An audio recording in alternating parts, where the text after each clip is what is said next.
Something big is going on at Google. In the span of just a few days, they dropped 3 massive AI innovations, each one aimed at completely different domains, but all with one goal: making humans obsolete in high-level tasks.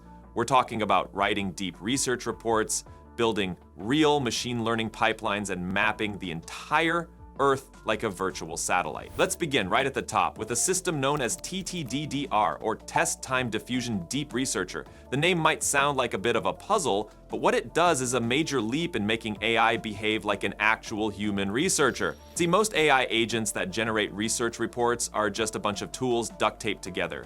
They don't think like us. Real researchers don't just spit out results. We plan, search, refine, draft, rewrite, gather feedback, and then reshape everything until it feels solid.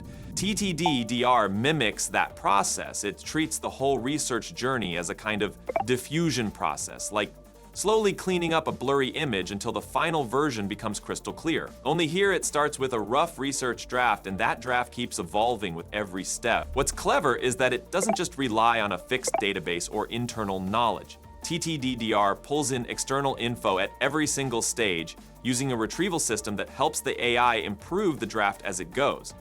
That way, it doesn't lose track of context or fumble the flow like other agents usually do.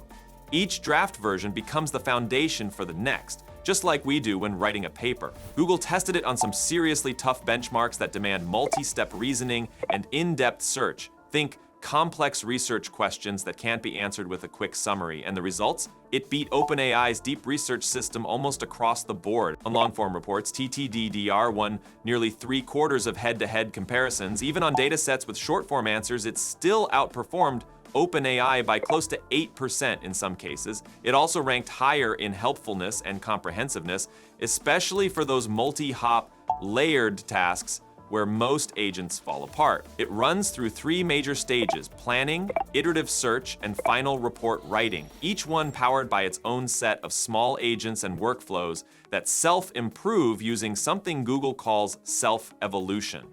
That mechanism basically lets each part of the pipeline learn from previous errors and reconfigure itself to get better. They run this in parallel, sequentially, or even in looped cycles. Now, before we move on, just to be clear, TTDR followed complex ideas more reliably, stayed focused through longer reasoning steps, and made fewer mistakes. OpenAI's system did slightly better on GAIA, but across full-length research tasks, TTDR showed stronger performance overall. Now let's talk about MLE Star. It might look like just another machine learning tool at first glance, but it's operating on a whole different level. This is a full-blown AI agent that takes a machine learning task like classification or regression and builds out real Python code that actually works and wins. The key is that it doesn't blindly guess.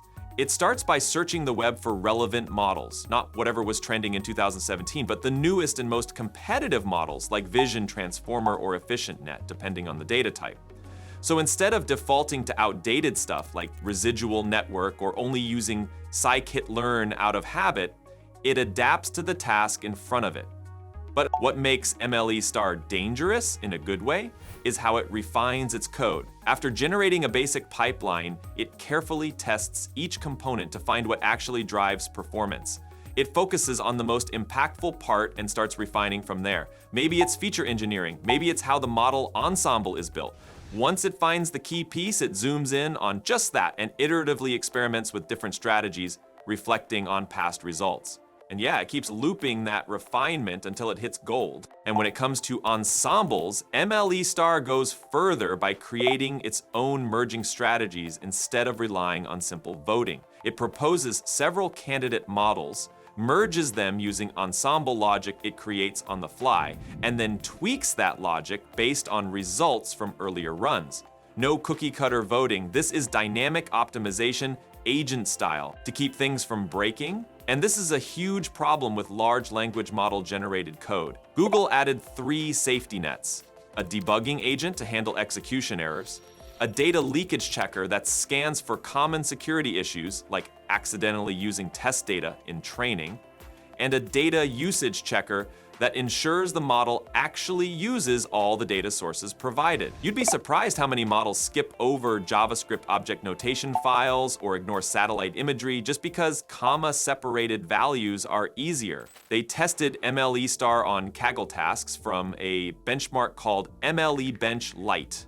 Out of all submissions, MLE Star won medals in almost 2/3 of the competitions, and over 1/3 were gold medals. Compared to the previous best baseline, which only managed medals about 1/4 of the time, this was a massive jump. They also did deeper analysis. For example, they checked how MLE Star chose models in image classification. While older agents stuck to residual network, MLE Star leaned toward newer and better options without needing extra prompting. But when they did give it extra human help, like manually suggesting real multi-layer perceptron, it adapted immediately and integrated it into the training pipeline. It also proved really good at correcting hallucinated code, like cases where the large language model wrongly tried to normalize test data using its own stats. That's a no-no in machine learning, and MLE Star caught it. Same with forgotten data.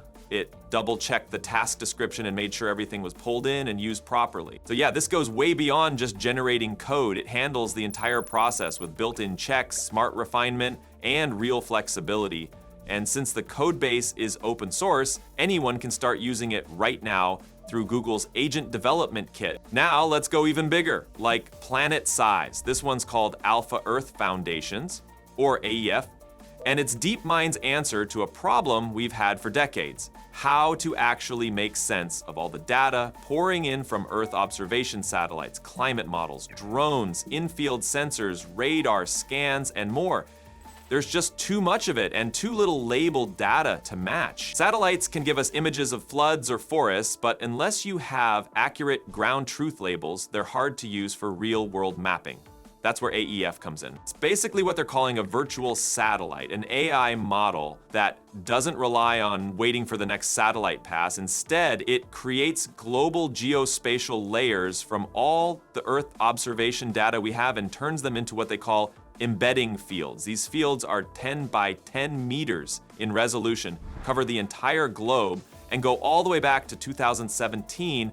Every layer acts like a high-density data tile representing climate, terrain, vegetation, infrastructure, you name it. What's wild is how compact this is. Each patch is encoded into a 64-byte vector, which is 16 times smaller than the most compact traditional models, with no loss in performance. It works with past records, handles missing information without breaking, and can generate accurate maps for any date you need. If a region had clouds or missed satellite passes, AF still gives you a coherent map using learned associations and fused modalities. Under the hood, it uses the space-time precision architecture. Basically, it processes data across 3 axes, space, time, and resolution, at the same time. It combines attention mechanisms for spatial patterns, temporal layers to pull in data over time, and multi-resolution blocks that keep fine details sharp. Plus, it brings in geotagged text from Wikipedia and other sources, blending raw data with real-world semantics. This model is already in action across the globe. Agencies like the United Nations, Brazil's map biomas, and scientific teams are using the system to monitor forest loss, track agricultural development, follow urban sprawl, and study environmental changes that often go unnoticed, like the slow drift of sand dunes or the shrinking of wetlands. One feature that makes this possible is the ability to generate maps for any date without waiting for satellite updates. The system pulls from existing data, fills in the blanks where needed, and produces detailed, up-to-date views of regions that might otherwise be missed. There's no lag, no need to rely on cloud-free scenes, and no manual stitching together of datasets. Everything comes together in one coherent, analysis-ready map on demand. So now, instead of building a new model for every mapping task, governments and researchers can just plug into AEF's global annual embedding layers directly in Google Earth Engine. It levels the playing field for smaller organizations that don't have graphics processing unit clusters or massive teams. And moving forward, DeepMind wants to scale it to even finer resolutions, integrate more text and local knowledge, and evolve it into dynamic Earth twins. Basically, living digital models of our planet that update in real time. Now, what do you think is the most dangerous potential use of any of this? Drop your thoughts in the comments. Don't forget to like and subscribe. Thanks for watching, and catch you in the next one.